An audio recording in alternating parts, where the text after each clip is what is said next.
I'm still smoking. If I treated this like my last cigarette, I'd still want one in about 10 minutes. Anyway, what I'm going to do is I'm going to do what I always do, knock the end out and then keep the roll up till later, which is disgusting. Right then, shall we have a little bit of a talk today while I'm driving? I've just got to nip off and get some coffee, and I mean some real coffee, yeah, because I don't like instant. And believe it or not, my boy, he has been drinking real coffee with me, thinking instant coffee was the same. Put the instant coffee in the machine and it came out sort of not right. So I'm going to get some real coffee. It's Sunday today. So what I want to talk about today is why I gave up Land Rovers and how much did I learn off the internet and YouTube and being a YouTuber. Yeah, it's quite interesting because I started off originally doing the Land Rover Toolbox videos as just like educational pieces for people who were giving or to rectify misinformation that were on forums, and I found it was actually quite good. Started off small, and I started in 2010, I think that was. It's now 2019, so I've been doing it 9 years, yeah. And I thought about making videos for DVDs for sale. I did actually do one, and I'll get around to what happened with that. Now, the attitude is I'd get some sponsors, and I'd also get freebies to fix vehicles with, make videos, educate people, and then eventually make an income out of teaching. And the problem that I had here was that I realised that the community itself, they're not willing to pay too much, or not many people are. Some people did actually donate quite a lot of money over a period of time to help the Land Rover Toolbox videos continue, which was great. And they're the sort of people that their names stood out. One of those is Fiona, and thanks mate, you donated a lot, and I consider you as a friend. I know I've never met you, but you know, I'd speak to you on YouTube. Other guys as well, when the names pop up and you know them, Robin was another one, yeah, and Neil as well, yeah, you just sort of like, you get to know him. It's sort of like, almost like you know when you meet him in real life, so that's a real bonus. But there's a lot of takers there, a lot of people who want stuff for free, and I get it, because the internet is free, YouTube is free, and you're giving out information, the sponsors will give you equipment and that, and it all worked out well and good up to a point.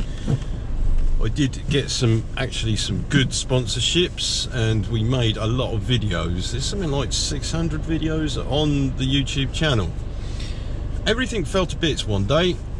I got a bit carried away with welding and painting in my back shed, which I'd erected, which cost a lot of money, and I got shut down basically, and that just put the cat amongst the pigeons, as it were.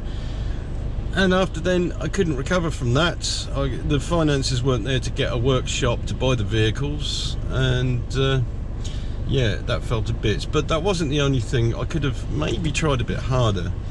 The problem I had was that I was sitting by the computer answering people's technical questions, and it was taking up a lot of my time, time that I could have been earning money, for instance. Now, I don't mind helping people, I don't mind giving them info, stuff like that, but if I don't know them and they AMOG me, or they just really get in there and they want to know and they want to know and they want to know, and I don't know them and they don't give me the right information, it actually becomes very time consuming and sometimes stressful. And I thought, well, I can't do this anymore. It was wearing me out. I need to be realistic about what I'm doing with YouTube stuff when it comes to teaching technical information, because what I aim to do, because I am a technician, is to get the right information out, yeah. And I found that simple stuff works sometimes, complicated stuff works sometimes, and then sometimes simple stuff doesn't work and complicated stuff doesn't work, and it's something that you can't predict. You have to just see what each video, for instance, that I upload does, and then work it from there. People will ask for stuff. They ask for some crazy stuff. You know, I've been doing Land Rover Defenders, and some guy will ask for me to do a video on a Range Rover Sport. Well, that's not within my it's not within my pay grade, as it were. So what you see is some guy who's got limited funds, who managed to scrounge up a Defender from somebody, and that's about as far as it went, really. Now, that was good fun, and people are still benefiting from the videos, which I'm happy about. Now, I did burn out. Now, I must admit, I did burn out, and it does happen to YouTubers when you get over inundated with demands from people. And my channel is actually quite small. It's what, 47,000 subscribers, but that was enough to, it didn't tip me over the edge. I didn't have a nervous breakdown, that's not what I'm saying. What actually happened was that I just started to not like it. Simply just got tired of it. So when everything fell to bits, I had a little bit of a panic, and I just could never get it back together again. It just wouldn't happen. It was almost like it wasn't supposed to be anymore. So I started to change a little bit, which Land Rover people, they didn't like, because some of the HGV stuff I'm doing is not within their comprehension, which is understandable. But I did attract different people to that channel. What has happened recently, oh, somebody's just let me through there. What has happened recently is I'm getting emails from Chinese companies to show off their products, and these are freebies. They're not necessarily stuff that I want to promote, but you know, I've been sent boots, I've been sent a night vision equipment stuff, battery jump stars. Now, this is the thing with when you get to a certain stage on YouTube, you start to become visible to certain agencies. Now, 47,000, so we say 40,000 plus subscribers, and the view rates, of course, on the channel, within context of what I do, you know, I'm getting actually quite expensive stuff. The latest video that I will be releasing on my mechanical channel is something that cost about $600. Obviously it doesn't cost that much to them, but that's where I put an effort in. Now, I've been sent tins of paint and stuff like that, and I've been requested to do certain videos which I won't do, and I do find it just that little bit of extra, like, oh yeah, I've got some kit here.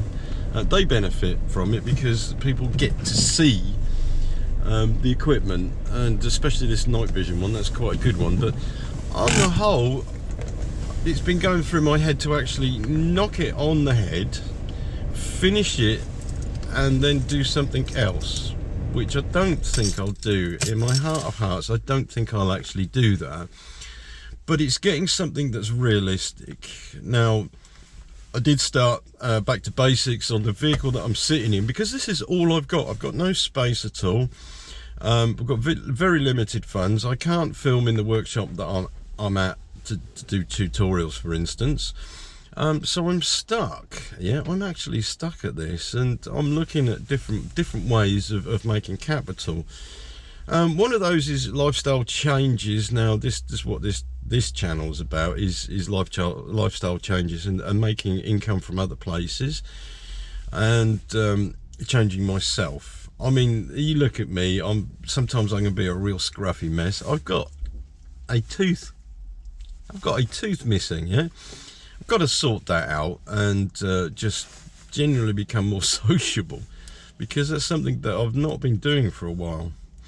Now, with my marriage, it fell to bits. Yeah, we got separated. She joined the Jehovah's Witnesses. Now, I don't blame the Jehovah's Witnesses for her wanting to join them. However, she got caught up with it. That's her lifestyle choice. Did the LRTV, did that damage our relationship? It didn't. No, it didn't. But she wasn't supportive in what I was doing, because when I started to go to college to learn to edit and things like that, she wasn't interested. She wouldn't help me out. Now, I had ideas of doing DVDs and posting them out. I wouldn't have had her help. And I've heard it said that women they're not interested in the struggles you have. They just wait at the finish line to fuck you. Yeah, and I think that's what it's about. Yeah, they don't want to get involved in your empire building as such. So I did feel that she didn't give me the support. Fair enough. And our marriage fell to bits. We're still okay. We don't live together, you know, but we do have a relationship as such. And that is actually quite acceptable to me, because I don't have much time at the moment with my new job. Yeah.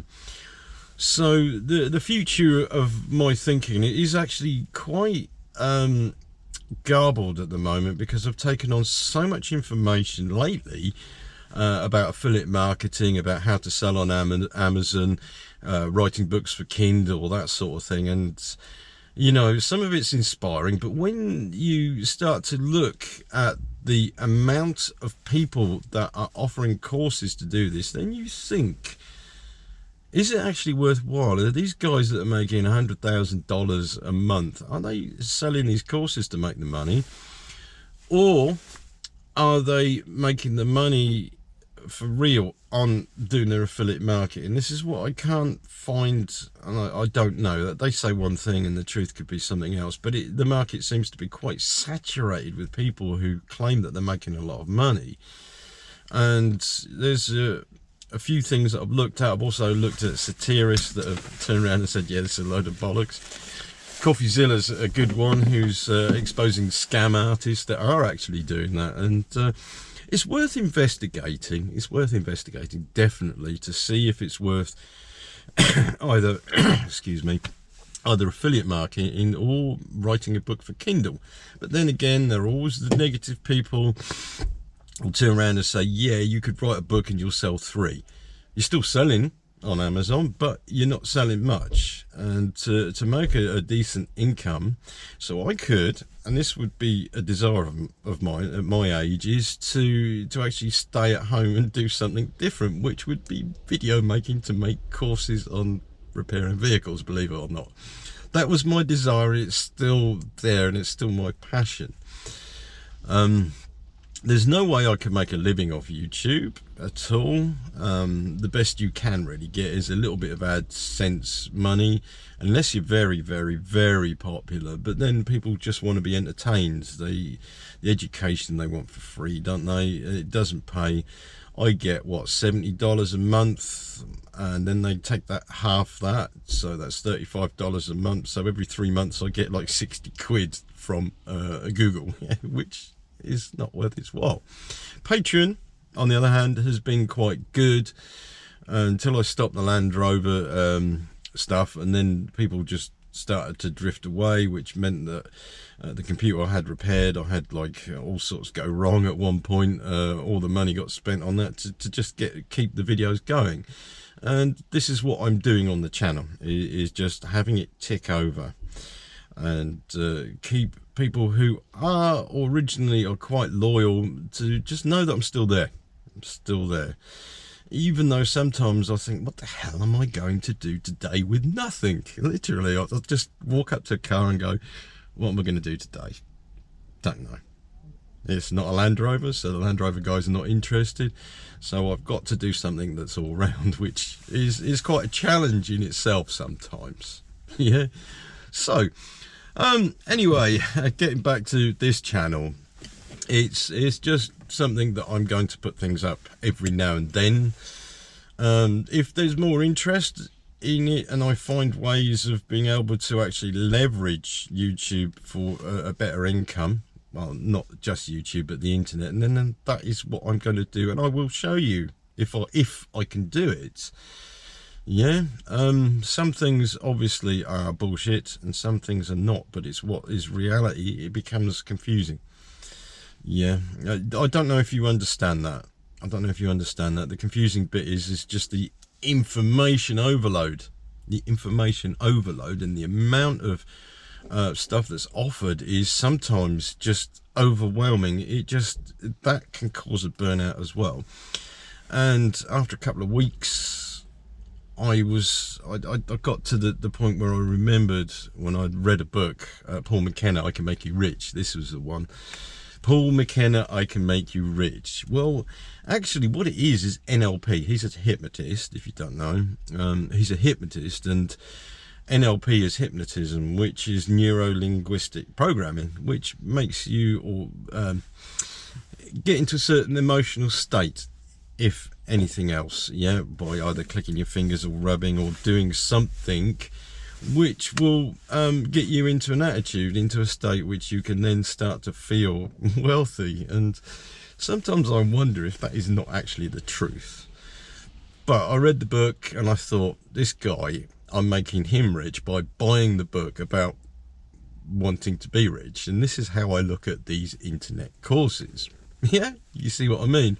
Pay $297 for a course, because it always ends in 7 apparently, the price, and they're raking the money in. They're getting the living. I'm not, because I'm paying for the course.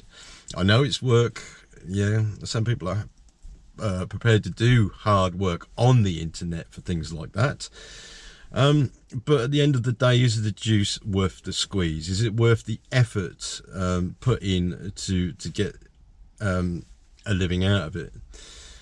I know there's a lot of guys that talk about making a laptop living and only having to work 5 hours a week, which is ideal. That's what I would want, because I'm getting to that age where I want to retire. To be honest with you, I am tired of doing my job. It's the same bullshit wherever you go, the same old personality crises and the same disorganisation and the rushes to get things done, MOTs to be done. And yeah, I've got too long in the tooth. And I woke up one morning and said, I'd like to do something different completely. So this is what I'm going to aim for. I'm 52. Well, as now, I said, I'm going to explain about the DVD I made, because what happened was I decided not to do physical DVD, decided to do download instead, which I made a timing belt, how to do a timing belt on a certain engine, and I uploaded it to Vimeo, which cost about $260 a year to host that, and people could then buy it, download it. Yeah, and I admit I made probably about $3,000 in total over about 4 years. That wasn't too bad. And then Vimeo wanted their pound of flesh 1 year right at Christmas time, and I said no, it's about time to stop this, because it's not really that viable. I bought software generally with the money that I'd made on the DVD downloads.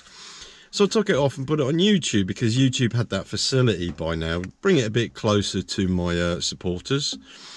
And that's when the shitstorm kicked off.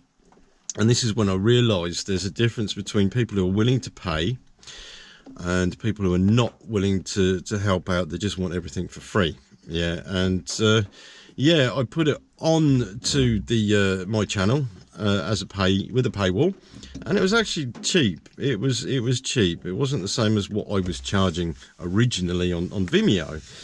So people were complaining. I got plenty of dislikes, and they were moaning, oh no, we got to pay for everything now. And I thought, well, that is the problem with a lot of this, is that when you give free for starters, then people are going to expect the free stuff from you all the time. So it wasn't something where I moved back and said, oh, I've had enough of this already. It's just one of those learning curves.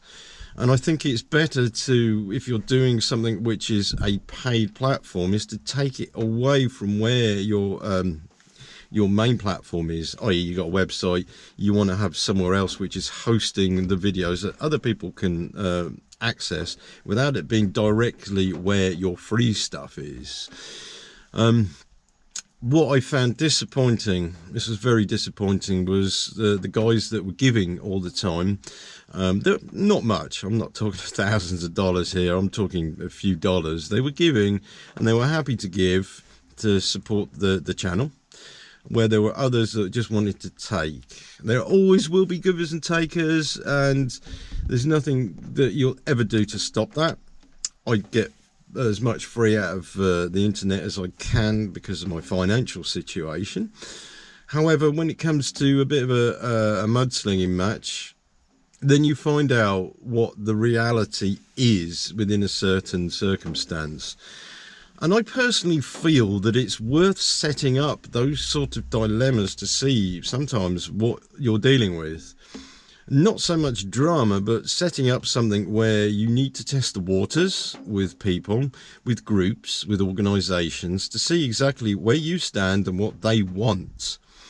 Now, with YouTube, people want stuff for free. That's a given. They've paid their internet access. They don't want to pay any more if they don't have to. If they're happy to go in depth with something, then they can pay for it, can't they? And the quality that should be given should be enough to justify the value of the cost of what you're providing. That's the way I look at it. Now, when I did the DVD, I spent, 3 years making that DVD. The first attempts were atrocious with a crappy little camera.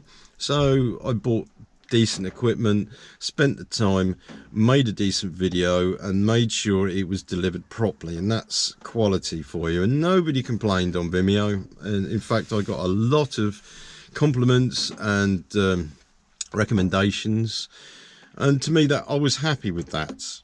And I really shouldn't have changed it, but I did. I thought I was doing something okay, but then I found the truth out. I'm not knocking people, I'm not kicking myself, it's just a reality, and it's a lesson learned. Like everything you do, you think you fail, but you don't.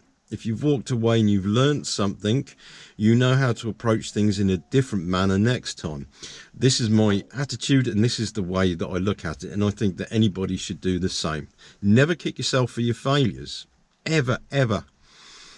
However, as people are, people will be how they are, and that's another thing, is to accept human beings as they are and how they always will be. Nothing will change, nothing will change. You just want to attract the people that you like the most, that are most beneficial in your life, rather than having people who are bringing negativity in because they have an agenda for themselves. So anyway, that's just that little addendum indexed part which I said in the last video, so you can carry on with watching the other stuff I've got to say. So until then, see you later.